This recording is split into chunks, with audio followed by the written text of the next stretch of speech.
નમસ્કાર મિત્રો, સ્વાગત છે તમારું માર્કેટ બુલેટિન ચેનલમાં.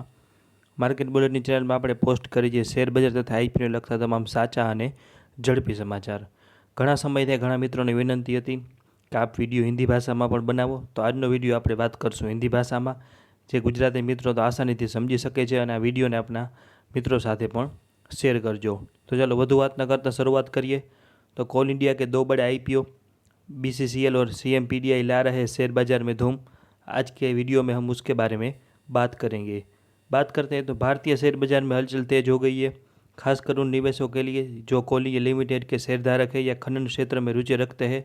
कोल इंडिया की दो प्रमुख सहायक कंपनियां भारत कोकिंग कोल लिमिटेड यानी कि बीसीसीएल और central mine planning and design institute limited CMPDI अपने अपने फाइनेंशियल पब्लिक ऑफरिंग आईपीओ के साथ तैयार है. दोनों कंपनियों ने अपने डीआरएचपी यानी कि draft head hearing prospect SEBI के पास दाखिल कर दिए हैं, जिससे यह निश्चित हो गया है कि जल्दी ही आईपीओ बाजार में आएंगे. चलिए बात करते हैं भारत कोकिंग कोल लिमिटेड के आईपीओ के बारे में. तो भारत का सबसे बड़ा कोकिंग कोल उत्पादक कंपनी है बीसीसीएल, जो भारत में कोकिंग कोयला उत्पादन में 58.5% बाजार हिस्सेदारी के साथ सबसे बड़ी कंपनी है. एक मेगा ऑफरिंग ला रही है. यह सिर्फ कोकिंग कोयल ही नहीं बल्कि नॉन कोकिंग कोयल और वोस्ट कोयल का भी उत्पादन करती है, जिससे उसकी आय में विविधता आती है. बीसीसीएल आईपीओ की मुख्य बातें.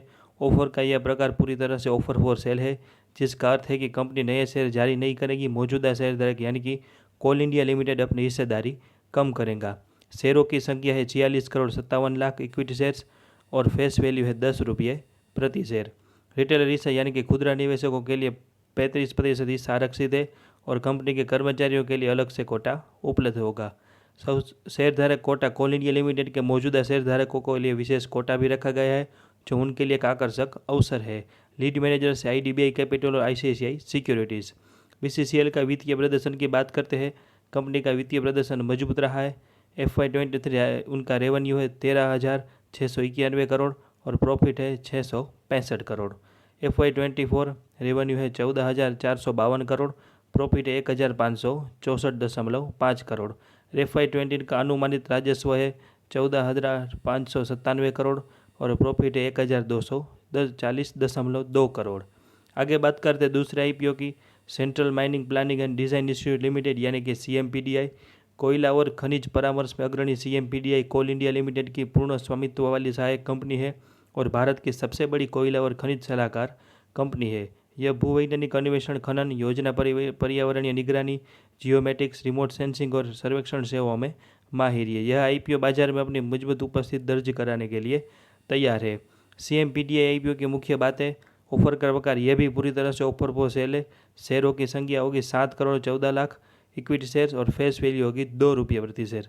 रिटेलर हिस्सा होगा यानी कि खुदरा निवेशकों के लिए 35% और कर्मचारी कंपनी के कर्मचारियों के लिए अलग से आरक्षित कोटा भी होगा. शेयरधारक कोटा में कोल इंडिया लिमिटेड के शेयरधारकों के लिए विशेष कोटा होगा. यह ऑफिस सेबी के 25% सार्वजनिक शेयर होल्डिंग नियमों का पालन सुनिश्चित करेगा. ये आईपीओ के लीड मैनेजर से आईडीबीआई कैपिटल और एसबीआई कैपिटल. ये दोनों आईपीओ कोल इंडिया के विनिवेश योजनाओं का हिस्सा है और बाजार में निवेशकों के लिए नई संभावनाएं लेकर आए हैं. कोल इंडिया के शेयरधारकों के लिए विशेष रूप से महत्वपूर्ण है क्योंकि उन्हें आईपीओ के प्राथमिकता मिलने की संभावना है. क्या आप उन आईपीओ में निवेश करने का विचार कर रहे हैं? अपनी राय हमें ज़रूर कमेंट बॉक्स में बताइए. और आईपीओ और शेयर बाजार के सभी सच्ची और तेज़ खबरें गुजराती और हिंदी भाषा में पाने के लिए मार्केट बुलेटिन चैनल से जुड़े रहिए और इस वीडियो को लाइक करें और चैनल को जल्दी से सब्सक्राइब करें ताकि हमारे 7,000 सब्सक्राइबर जल्दी से पूरे हो जाए. धन्यवाद. एक विशेष ध्यान दें कि शेयर बाजार में निवेश जोखमों के अधीन है. यह किसी भी प्रकार की खरीद बिक्री की सलाह या ट्रेडिंग टिप्स नहीं है.